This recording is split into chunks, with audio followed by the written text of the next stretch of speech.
I'm the king of the world! Woo! I know, that's kind of a little, may not be as good as Leonardo DiCaprio was. But long before he brought us into the world of Pandora in Avatar, James Cameron gave us this. Let's talk about Titanic, which is celebrating its 25th anniversary this year. Big D's Entertainment Rankings and Reviews.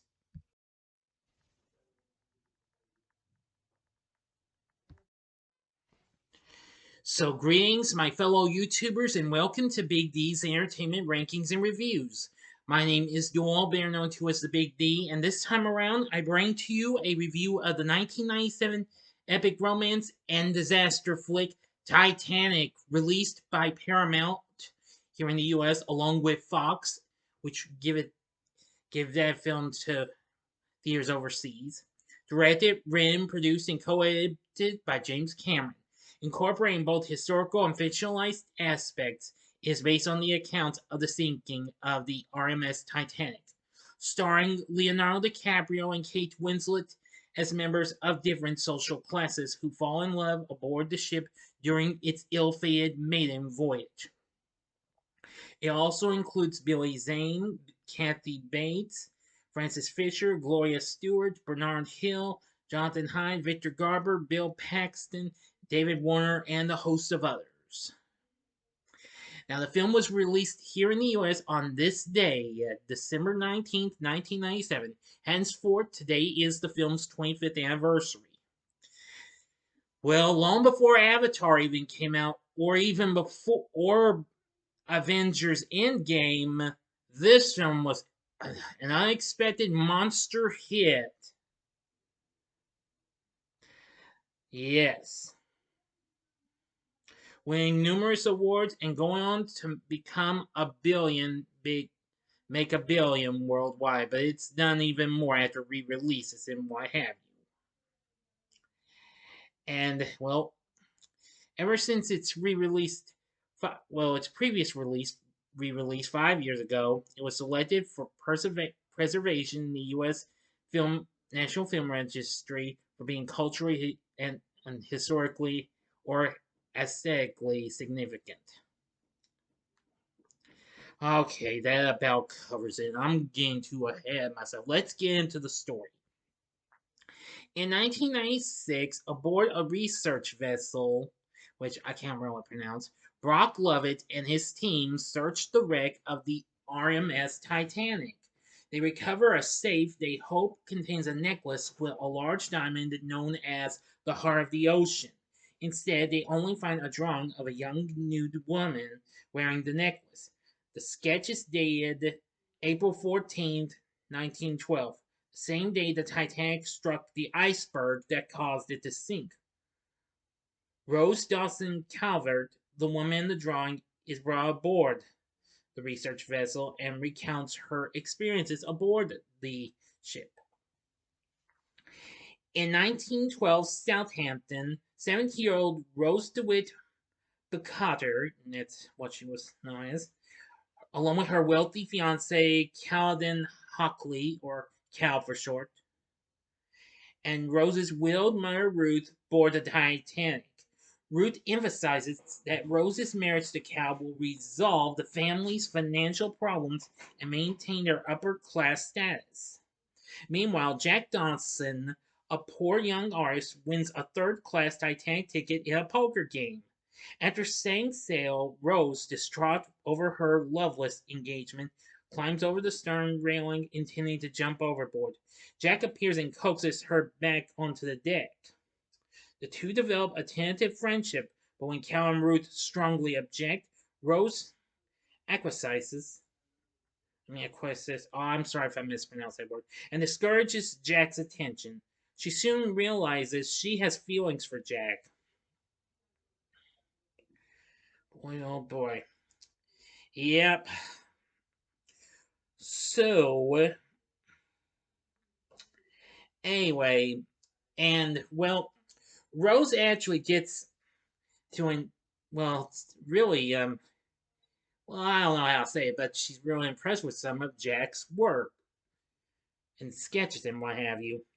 Later on, Well, he comes to Rose's stateroom and pays him a coin to sketch her nude, wearing only the Heart of the Ocean necklace that was given to her.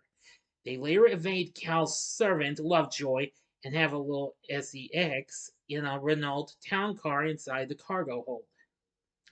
Well, that's getting a little way too far ahead of myself.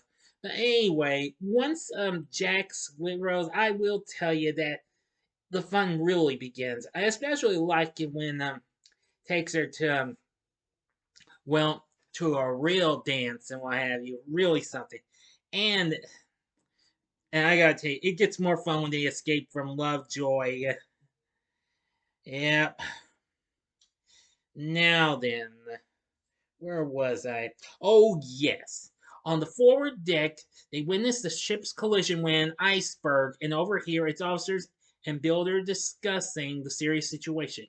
Cal discovers Jack's sketch and Rose's insulting note left inside his safe along with the necklace. When Jack and Rose return to warn the others about the collision, Cal has Lovejoy slip the necklace into Jack's pocket to frame him for theft. Jack is then confined in the Master at Arms office, and Cal then puts the necklace into his own overcoat pocket. Alright, I'm just going to go ahead, get to the final act and the ending, get this over with.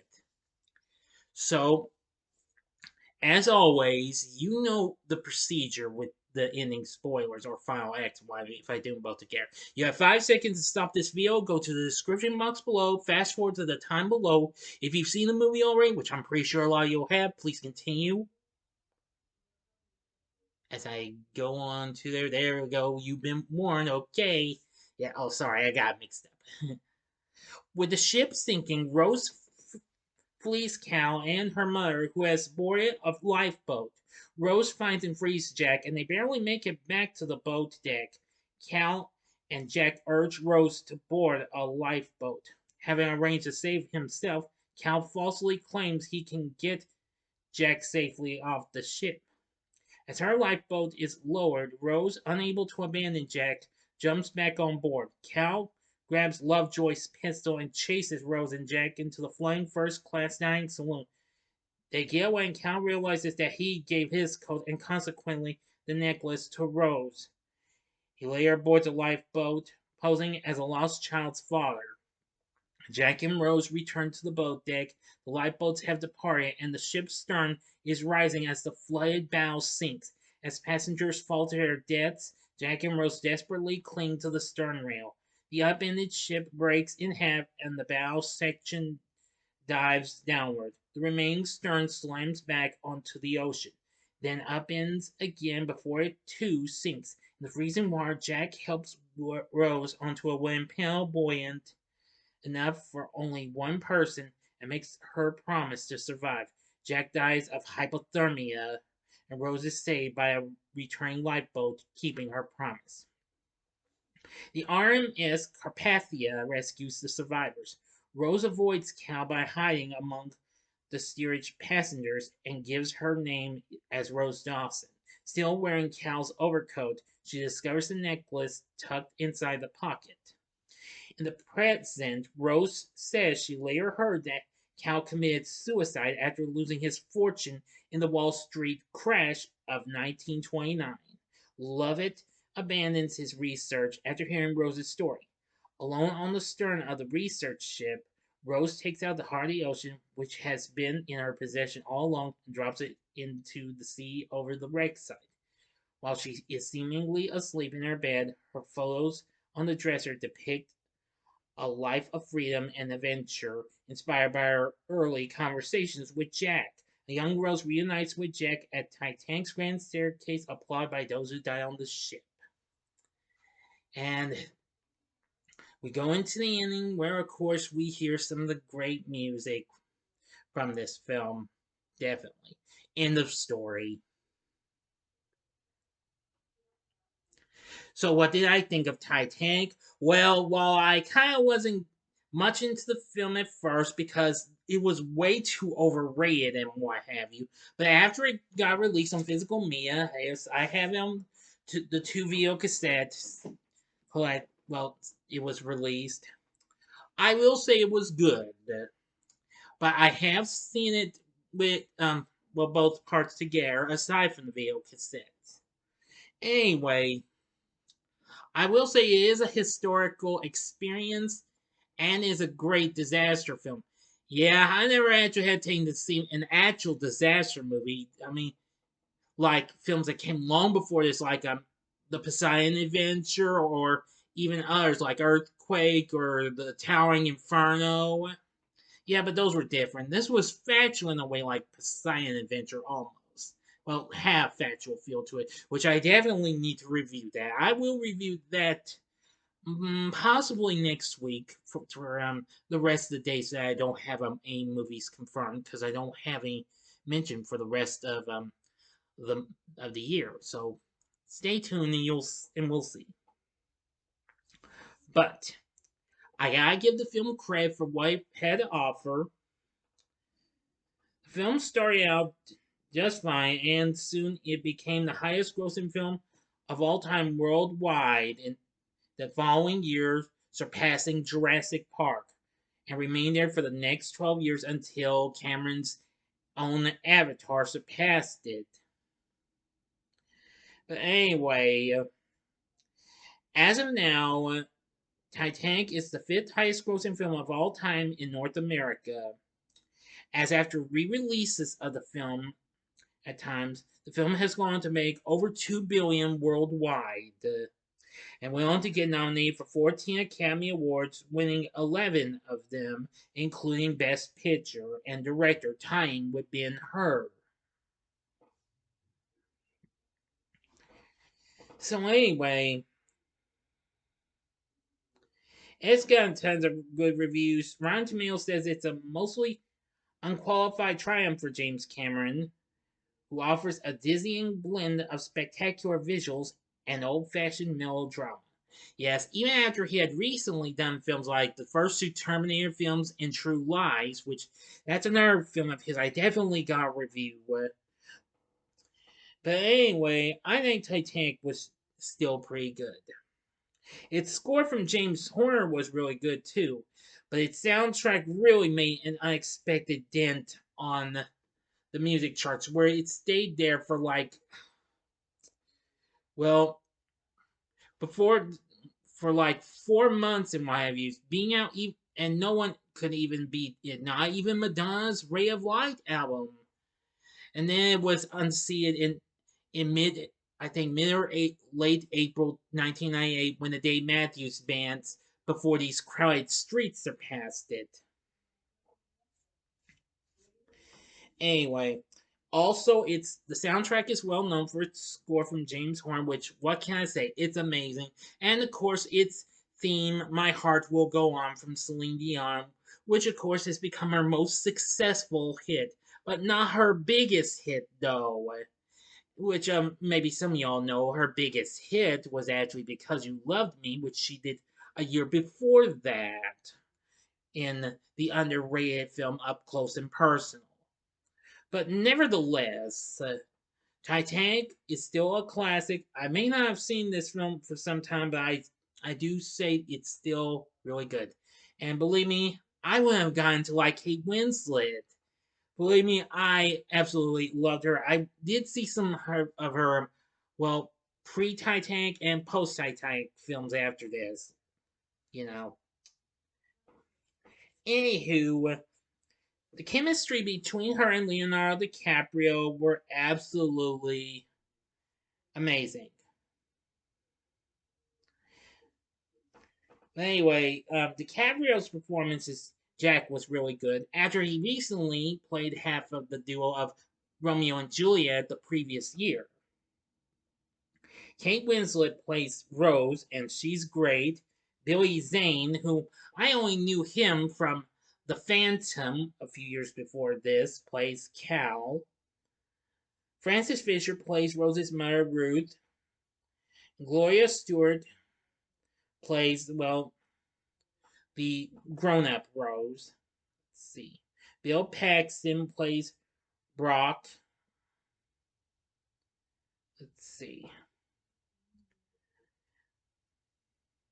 David Warner plays Lovejoy. Now, Actually, this wasn't the first time he actually did something in Titanic.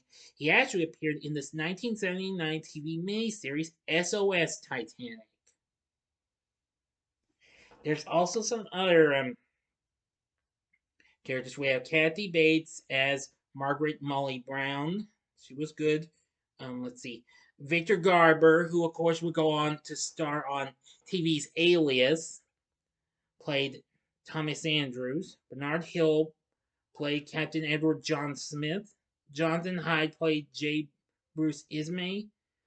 Oh, believe me, the list goes on. There's just so many names here. So anyway, Titanic has a great cast as well. Great cast, great characters, great score from James Horner. What else can you ask from a classic like this? And well, after watching on video cassette, after it finally stopped being way overrated, I've come to like it now. Even though it's been years since I last saw the film, I still think it's incredible.